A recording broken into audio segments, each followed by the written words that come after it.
Rider fans, welcome to the Bronx Hot Seat, our show that gives you an up-close and personal glimpse into some of our team, student athletes, and coaches. I'm your host, Karen Torsha, and today I'm going to be talking to some members of the track and field teams and as they prepare for this weekend's conference championship. So joining me on the hot seat right now are four of our seniors, Maya Riley, Meg Elgin, David Hightower, and James Burrows. So welcome. Glad to have you guys here with us. Maya and David have been here before, so they know what to expect. I told you a little bit about it. It's not going to be too painful. We'll just talk some track, talk the MAC championships, and then I'm going to ask you all those kind of questions that people really want to know about our student athletes. So you think you can handle that kind of stuff? Yeah. Okay, good.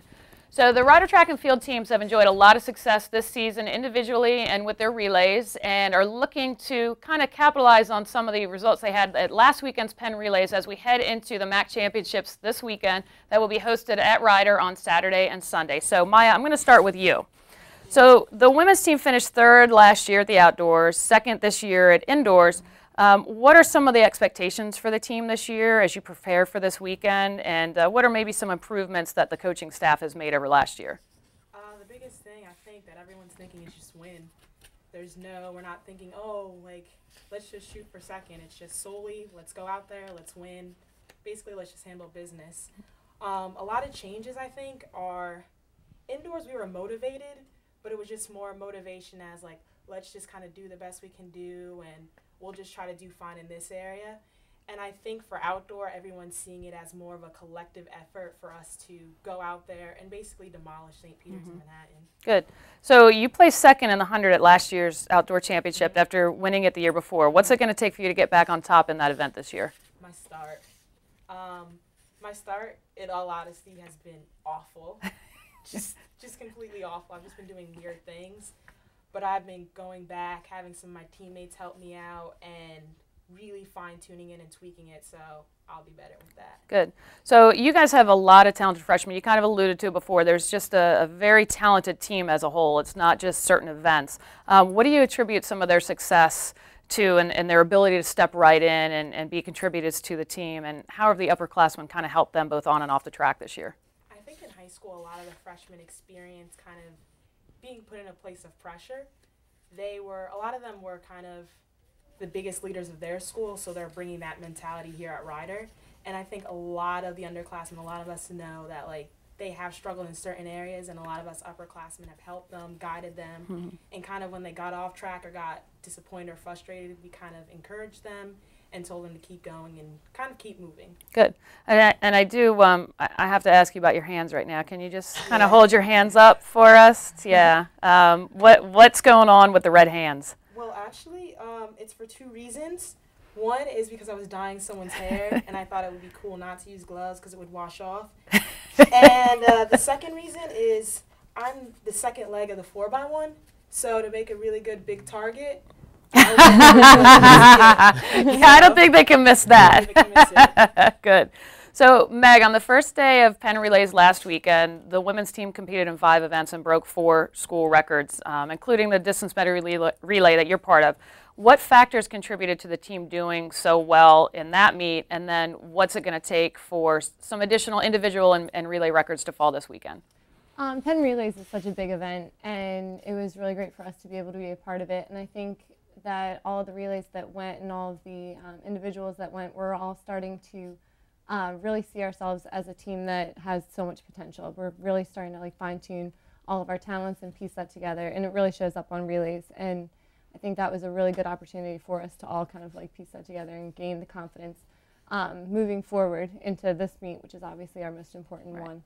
Having that confidence is a really important thing. Good. So you're entered in the 2 longest events this week, in the 5,000 and the 10,000. And, you know, as a member of our cross-country team as well, you're also used to the long-distance runnings. But what types of things do you usually think about when you're out there running, particularly in practice or even during a race, during a meet? A lot of it is actually trying not to think. A lot of it's really trying to focus as little as possible on, I guess, how much you have left to go, and really just focus on person in front of you and trying to get past them, just trying to maintain your pace as long as you can and then pick it up over the last part of the race. A lot of it, I think, also is trying to just kind of have like a mantra about it, like positive thinking, like I can do this, just to continue going as much as you can. Do you count the laps, like particularly in the 10,000? I haven't run the 10K yet. Oh, so okay, good. How many laps is that? That's 25. Okay, that's a long one. That'll be on Saturday and your 5,000 on Sunday, so at least you get a little time to recover from that. So are you looking forward to that one? It'll be different, which is at least I won't have anything to compare it to. Okay, good, good. All right, so David, after winning the conference title by 100 points in 2011, the men's team finished second behind Manhattan in 2012. So what does a team need to do to focus on seeding Manhattan this weekend as conference champions? And who else is going to be a big competitor this weekend in the meet? We basically need to focus on everyone doing what we need to do, one race at a time. Each taking on each race as they come to us, not focusing on races that come later on. We both have the hurdle, well, we both have 4x1, so we focus on 4x1 when that comes. And then the next race when that comes. We can't try to do everything at once or put more than one egg into one basket. We have to just take things one step at a time. And St. Peter's is always on the track. St. Peter's is a big powerhouse for sprinters and jumpers, so they take away from a lot of our points that we could get. So it's not always edging out Manhattan, which is like the biggest threat to us overall. It's edging out St. Peter's little by little on the track and getting more points for us later. Right. So you currently have the fastest time in the MAC in the 110 hurdles, just ahead of your teammate to your right there, James Burrows.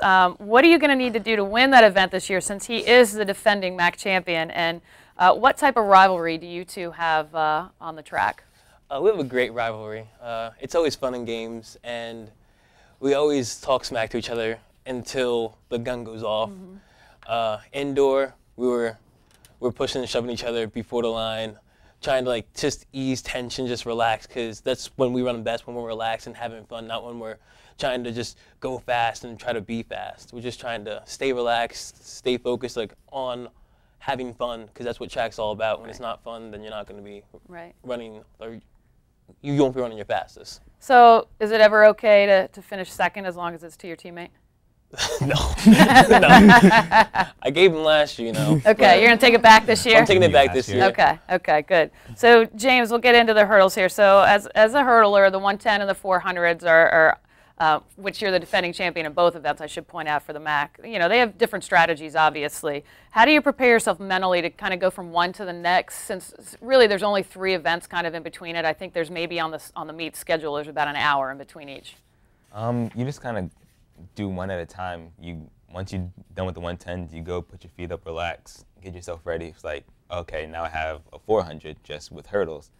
And you have to think, it's a completely different strategy between the two. With the 110s, it's speed and power, and with the 400 hurdles, it's rhythm. You don't want to get your rhythm off the second 200 and have to start hitting hurdles, started stepping.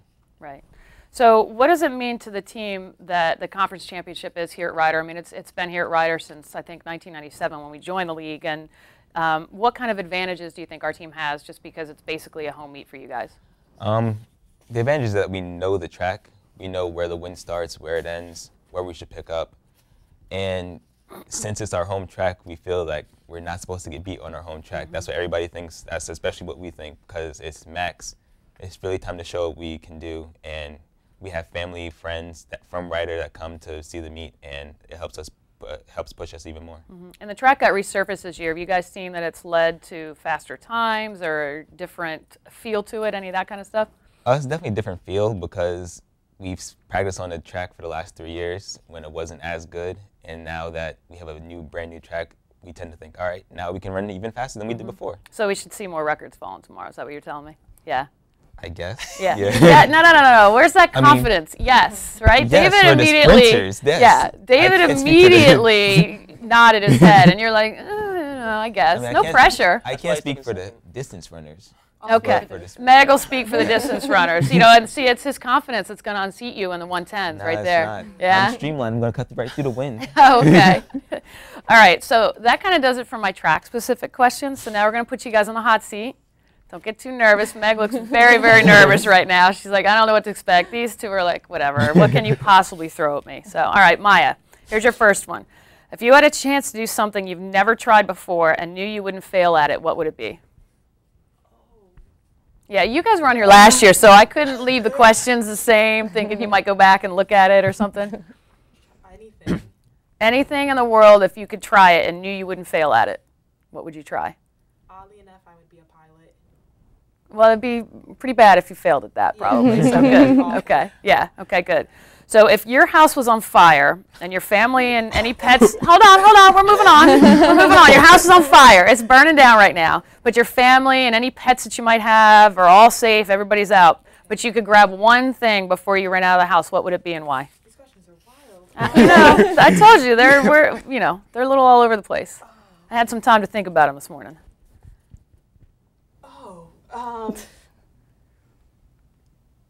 Oddly enough, a senior, before she left, she gave me a rolly stick for your legs. In all honesty, I'd probably run and go get that. Okay. Because it meant a lot to me. Like, she was a really good mentor. She was a leader. And she gave it to me, like, kind of as a symbol of, like, remember me and, like, you're going to be great at whatever you do. So I'd probably go in and get a rolling pin. You know, most people say like photos, family heirlooms. You're talking about a muscle rolling pin. Okay. Okay, good. All right, so Meg, using your initials M and E, give me an adjective starting with each of those letters that describes you. Oh, Lord. Oh, God. Look at you two. I can see the three of you. You're all sitting there with your initials. Oh, what would I say? For M, I'll say mindful, and E, I'll say God. It's hard to think of these words, right? It is. I would try to say easygoing, but I know Hamer would disagree.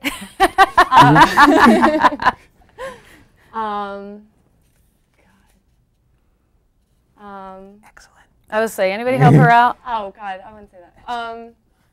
You wouldn't say excellent? Oh, that's like... Excitable? Exhilarating? Energetic. Energetic. Oh, see, look. I'll say energetic for the sake of saying. Okay, all right.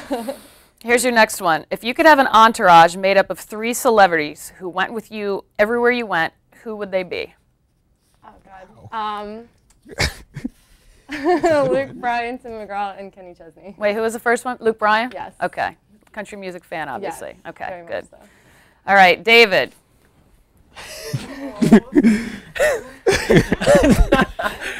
If you had a theme song that played every time you went to the room, what would it be and why? I've actually thought about that Oh, okay. last week. Did you?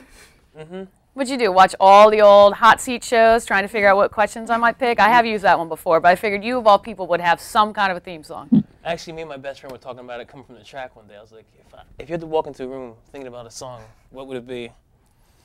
And I'm going to say,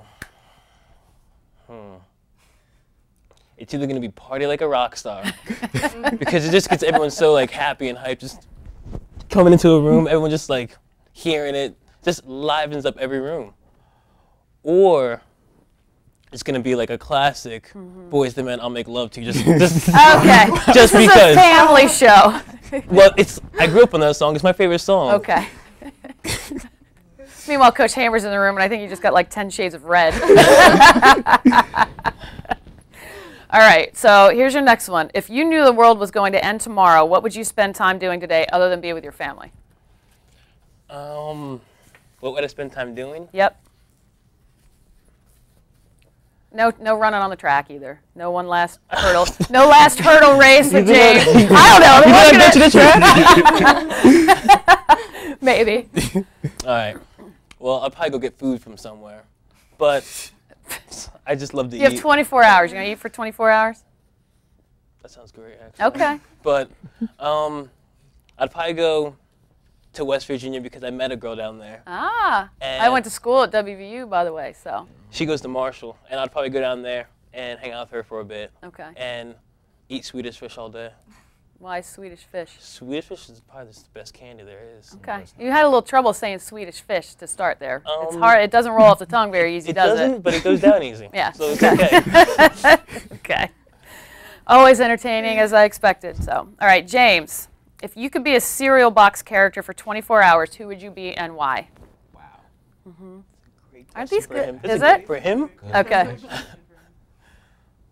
I'd probably be the cinnamon stick from Applejack. I knew it. Well, you could be Captain Crunch, Yeah, but Tony the Tiger. yeah, but see, the- Tony the Tiger is always doing activities. The cinnamon stick guy is just chilling, not doing anything. Is there a cinnamon stick guy? I didn't even know there's a It's- cinnamon stick guy. There's the apple and the cinnamon stick guy. And the cinnamon stick guy's like kind of Rastafarian, kind of chilling all the time. I'm gonna have to go look that up now. And the cinnamon stick guy. Yeah. Okay, good. So he's relaxed. All right.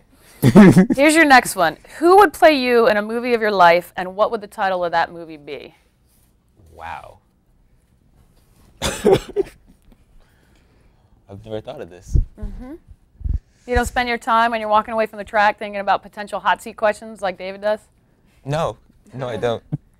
I kind of just think, Win Max. Oh, well, that's good. You guys are Um, trying to say all that stuff because your coach is in the room with us right now, right?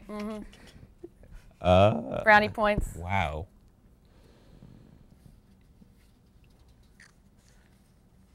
I want to say Denzel, but my life's not that exciting.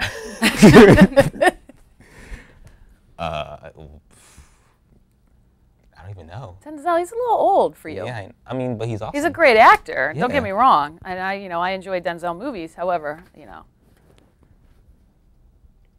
I don't know. That's what a about the tough one. title? Super McAwesomeville.